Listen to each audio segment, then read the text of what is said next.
Jeffrey and Jessica are overstimulated. Porn, games, shorts. It's no wonder they can't pay attention anymore. Jeffrey tries to speak to his friends, but they can't even understand him. He doesn't speak coherently and doesn't make good points. And Jessica tries to read a book, but gets distracted and has to read the same sentence over and over again. They don't realize just how bad their brains have gotten. By the time they are 25 years old, Jeffrey and Jessica are stupid and poor. Adonis and Anastasia are the opposite. They have optimized brains because they both journal. They sit down, crack open their journals, and write about what they're grateful for. And they ask themselves deep questions. This makes them high quality people able to articulate their thoughts and understand themselves and their tendencies. They go on to become successful and happy. Journaling changed my life. I started in 2019 when I was going through the hardest period of my life. I was overindulging in every conceivable bad habit. I was in that state of life, where you wake up and you start scrolling and jacking off and you just eat no protein all day and you're just trying to get as much stimulation as possible because you have no purpose in life. That was my existence. And it was journaling that helped me to really become clear that this was not the life I wanted to live. All of my life when I was growing up, having a diary was always marketed as something that just a girl would have, not really for guys. But then I realized something so interesting. 100% of strong men in history kept journals. This isn't just a cute little hobby for little girls to write about their teenage crush. This is a habit of the successful. So the first form of journaling that I recommend is gratitude journaling, and it's so simple. Literally just write down things that you appreciate. So you might open your journal and write, I'm grateful for my bedroom because, this is where I spend all my time and I'm so glad that I have it. I'm so glad this is mine. It's my bedroom. I'm grateful for this chair that I'm sat on. This is the one that I record my videos on. It was probably made in some random Chinese factory with poor health standards. And it's a nice chair. I appreciate the people who made it.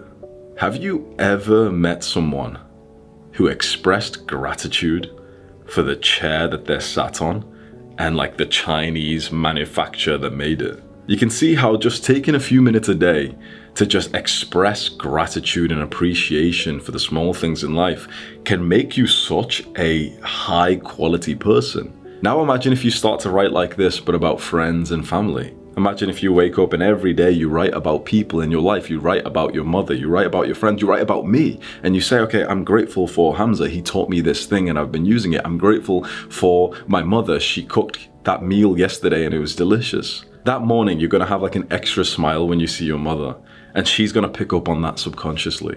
Now imagine if you did that 5 minutes every single day. How different your relationships would be. How many people are married and they don't show appreciation to one another and they actually resent each other? Imagine if just every married couple had to just spend 2 minutes a day writing something they were grateful for each other. Imagine how many marriages would be saved. There was a study I remember reading ages ago that gratitude journaling every day for just 5 minutes increases your happiness more than doubling your salary. I think you should double your salary anyway, become an ambitious person, make a fuck ton of money, okay, sure. But how beautiful is that you can get such a big happiness boost with only 5 minutes every single morning? Another form of journaling which I've really liked is what we'll call deep questions or productive questions. Basically what I do is I open my journal and I ask myself questions on how I can become more of a high performer. So I'll ask the same questions every few months, and I'll tell you a few of them now that have really helped me to become more of a high performer, productive, successful young person. A few of the questions are all about the 80-20 rule, the Pareto's principle. Basically, results in life is often skewed, it's not equal. What this means is 80% of a result is often caused only by 20% of causes. 80% of the headache in your life is caused by 20% of people, maybe just 1 or 2 people. Write down their names. Who are the 1 or 2 people who cause most of the headache in your life? Also write down a more positive question. Who are the 1 or 2 people who cause the most growth in your life? Sometimes they can be the same person. The person who causes so much growth in you is your partner or your father, but they also give you a fucking headache because they're so hard on you, fair enough.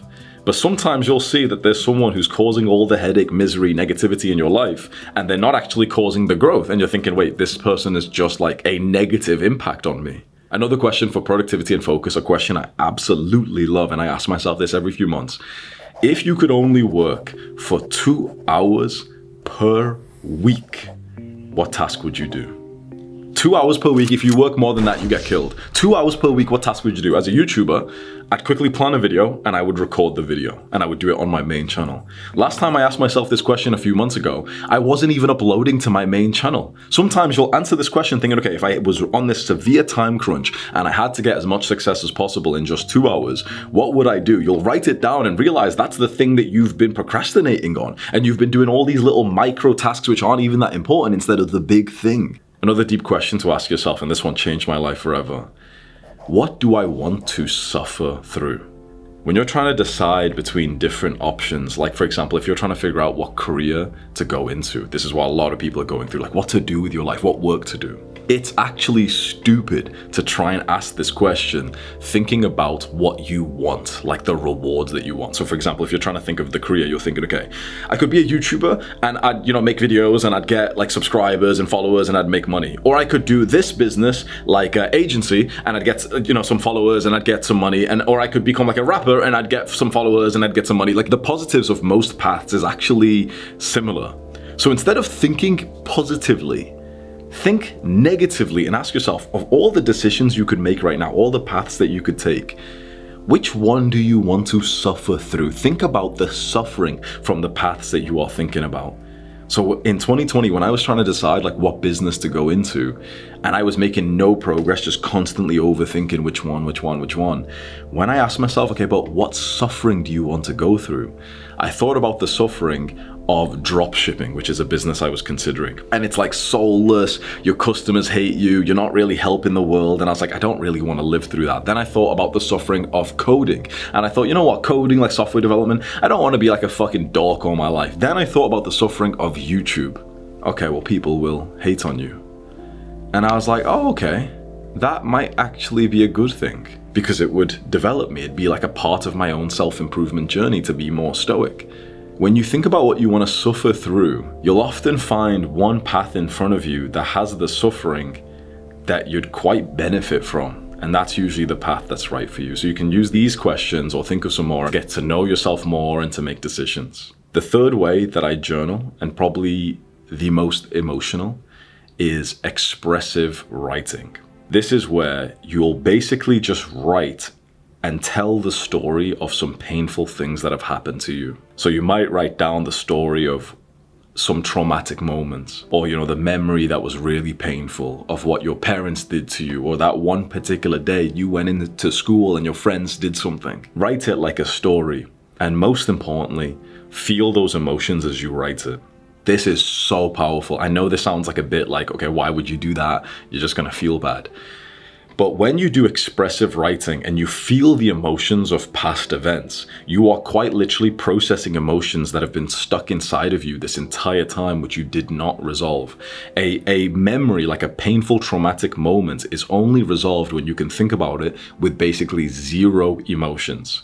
If you think about something that always gives you a bit of pain, like for example, if you got bullied in school and whenever you think about it, you feel really bad, that means there's quite literally like sickness, like emotions stuck inside of you, kind of like residue stuck on top of your muscles that need to be expressed, that need to just be flown outside of your body, because if they're not, they cause like subtle sickness for years, for decades. So when you do expressive writing, you might write about like, okay, you got bullied in school and you'll write about who it was, what they would do, and you might cry on the paper a little bit, you're feeling all the emotions. And once you've finished and you've got to a good point, you'll stand up and you'll actually notice you feel kind of lighter. You've processed emotions that have been stuck inside of you for years. This is like a form of trauma. Trauma quite literally is, we went through such a painful moment, but specifically we did not process those emotions properly, so they're stuck inside of us and they cause sickness up until you express those emotions out.